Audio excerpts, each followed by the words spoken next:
All right, thank you. We can keep on using or chatting together also, Simone.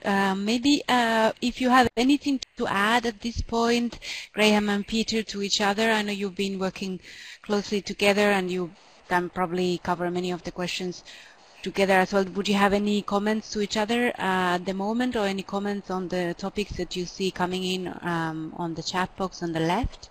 Yep.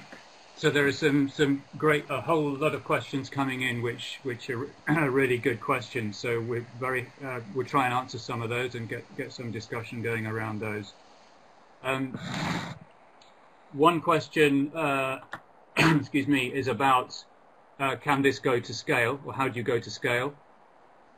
And in Graham's presentation, he showed in Ghana how in 1 year it went to 6,000 households, working with 2 NGOs. So yes, it can go to scale, and that's been an important part of the aim of what we've been doing. Graham, do you want to chip in on that? Yeah, so I mean, in terms of scale, the work with ADRA was one NGO we worked with in the north of Ghana. We've also partnered with Oxfam, who reached over 1,000 farmers across around four other districts. And then in Rwanda, I mentioned there's around 2,500 farmers there. In Tanzania and Malawi, under the GFCS project that we've been working on, funded through CCAS and WFP, we've reached another probably around 4,000 or 5,000 in each country. I think that links to a couple of questions were about institutionalization as well, and that's something that we've been trying to think a lot about, and how that scalability becomes more sustainable. And so what we've tried to do with PICSA is to try in the different places we've worked, involve policymakers, decision makers in the training. So as well as the extension workers or community volunteers, to bring in the people that make the decisions about policy, to try and show them how the approach works, and to show them the evidence of it working with farmers. So to bring them and get their support from an early stage, and then to start to go to some sort of scale, but to keep it relatively consolidated, so we know that the quality is good and we're not trying to spread too fast. And then once you have some results to back that up, then look to scale. And alongside that, where we're working in Malawi, where we're planning a new project now in Lesotho, which will start next year, is trying to start to get some of these ideas more mainstreamed into the curriculum, and extension worker training in general.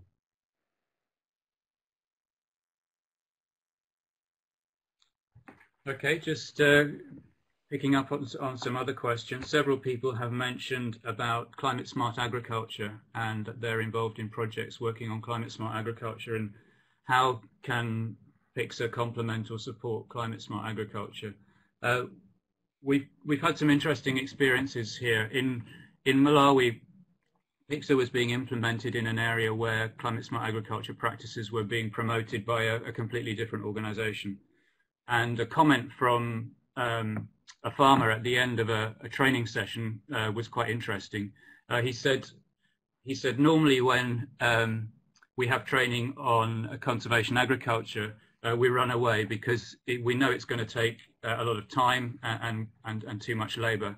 But now, having looked at the climate information with you and looked at these exercises, I now see why that there is a need for that practice.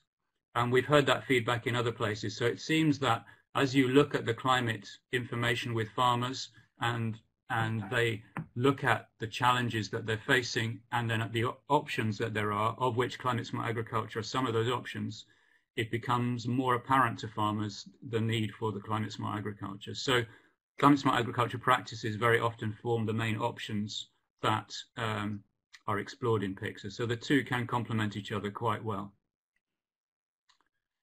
On a similar point, or a similar idea, somebody has asked, how could PICSA fit with field schools, because they're using field schools a lot, farmer field schools.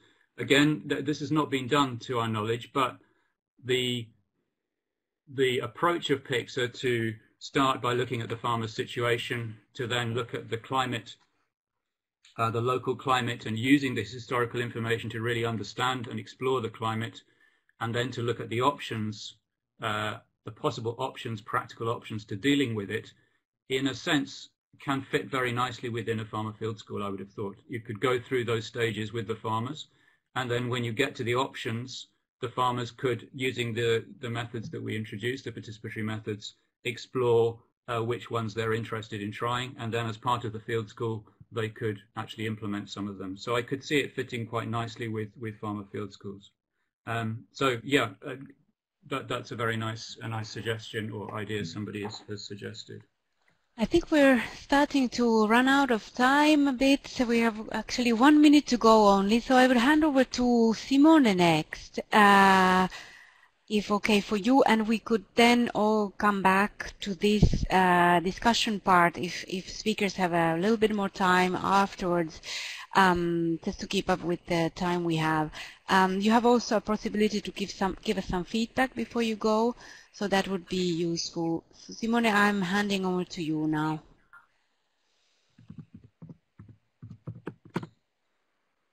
Thank you very much, Maria.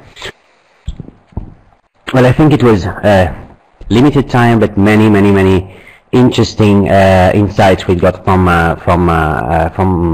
Graham and Peter. So thank you very much, and thank you very much for all the questions that we received, which were very interesting. And it's unfortunate that we don't have too much time, even though, as Maria pointed out, I mean, it's an open dialogue that we will keep on going. So feel free to post your questions, get in contact with us, and we will try to keep this dialogue as open and as smooth as possible in the next few weeks.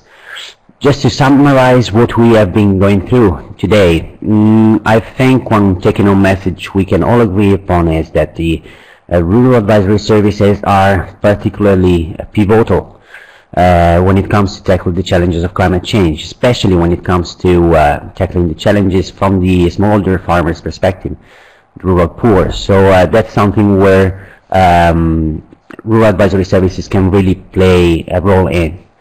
The second, we had the pleasure to see the PICSA approach, and I think we can all agree on the fact that it's a really interesting approach. It has shown some added value and value for money, let's say, when it comes to promoting climate change adaptation options to farmers and to make farmers aware of climate change per se, reducing the risks and the challenges linked to that. The key point that we can take out of that approach is that farmer needs to be at the center. No approach, we can fairly say that no approach will work if farmers are not set in the center of any adaptation and mitigation options. Second point, climate information. There is a gap when it comes to climate data, especially at the local level. But there is absolutely a chance to bridge this gap, and I think that the approach that's been showcased by the colleagues from the Reading University is interesting when it comes to looking at the past to understand the future. So we, regardless the data we have, the present data and the future forecasts, that's something that we often forget about, which is the historical data that we may have, and we most of the times have, and that can be a great starting point to build climate information to engage farmers when it comes to climate change adaptation and mitigation. Another important thing, another important aspect is that of the price basket, let's say, the practice basket. So to use a set of practices that farmers are already familiar with and can choose from to try out adaptation options. That's something very important because this is a way through which it can resonate with their experience. Participatory decision-making tools, it's kind of related to the first point I raised, which is these tools need to be participatory, just like, for example, a farmer field school approach, because that's the way farmers can actually gain empowerment and they can own these tools, these approaches towards climate change adaptation. Otherwise, it will be felt most as a top-down prescription, which we can all agree that it doesn't really work when it comes to rural level. And context matters. It matters all the time, but it matters uttermostly when it comes to agriculture. You are mainly agronomists, and you know that what's happening in one field is maybe very different from what is happening in a couple of hundred yards away from that field. So the site specificities are really peculiar, and that's the reason why we are going and we are promoting approaches that are really locally centered. Even though there are some challenges that we have been seeing, and some of you have pointed out when it comes to scalability, when it comes to cost, that it's linked to promoting practices and approaches that are at the community level. Some recommendations.